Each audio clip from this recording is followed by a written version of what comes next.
Jack Straw, should Labour reopen the investigation in the Falkirk selection? Well, they should certainly actively consider reopening the investigation.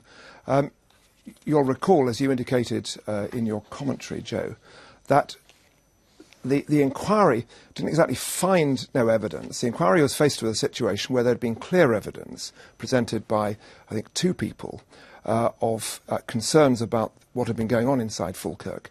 But that evidence, key evidence, was later withdrawn by those concerned. So there was then an absence of evidence, and in the absence of evidence, obviously the inquiry was not able to proceed. And Unite was cleared? And, yeah, sort of.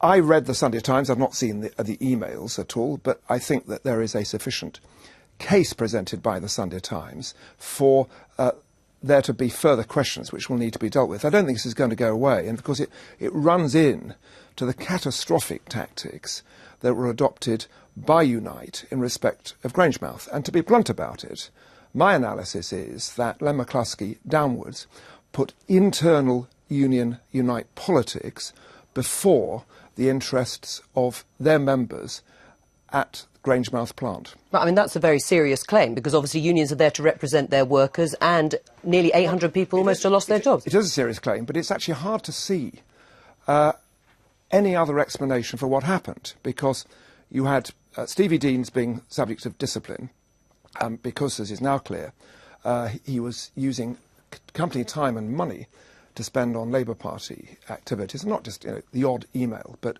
a very substantial part of his time. When he's disciplined, strike action is threatened, and that then spirals into further action. Mr. Deans has now resigned. I mean, he's left voluntarily, presumably because he accepts the strength of the case that was being... But he's still chairman of the Labour Party in Falkirk. But I was going to say, whichever way you look at what happened at Grangemouth, it's hard to see how on earth the Unite Union could have ended up with those tactics, where they led their troops up to the top of the hill. They were refusing to essentially make any kind of concessions with INEOS, even though, OK... Because they were saying they were calling the company's bluff, that actually the company was exaggerating the losses that they were making. Well, they did say that, but there are better ways of calling people's bluff than, I think, to almost get to a point where the plant is closed. And you don't need to be a senior executive at INEOS to know that there is substantial overcapacity in refineries across the world, including in the UK. So there was big risk. And then, having gotten right to the top of the hill, like the Duke of York, they scurried down again. What does Ed Miliband need to do? I mean, Eric Joyce quite clearly said he mustn't bottle it, mustn't run scared. Look, Ed Miliband has not either bottled things or run scared.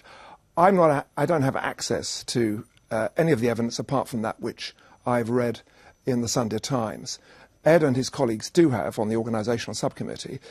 It's for them to make a judgment about whether there is sufficient evidence to reopen the inquiry, but I'm sure they will be saying we need to look at this very carefully. But if the public perception here, a bit like yours, is that something went awry in Falkirk despite the denials from Unite, then unless Ed Miliband does take action, won't he look as if he is bottling it? Well, he'll be... I mean, you could always make that accusation, but he won't be bottling it. I mean, he's been very tough about all these things, and he was initially, when information first came out about what had been going on in Falkirk. That's why the inquiry was established. That's why Mr. Deans was administratively suspended. Should Stevie Deans still be chairman of the Labour Party? Well, that depends. No, we have to have proper processes, Jo, and they have to be quasi-judicial, and they have to be fair. So that would be a matter for the inquiry. Is there something of concern there?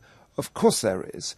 And is it a saga that does not reflect well on the national leadership of Unite, both in respect of their relations with the Labour Party, but also in respect of their representation of their members at a huge plant like Grangemouth? Yes. Well, Eric Joyce also said that Len McCluskey should go. That's a matter for the Unite Union. I'm not saying that. I mean, Len McCluskey was recently elected as the Secretary-General of Unite. But I just say this, that I think that I put any money on the fact that his predecessor, Tony Woodley, would not have landed his union in such an appalling position as Mr. McCluskey has done.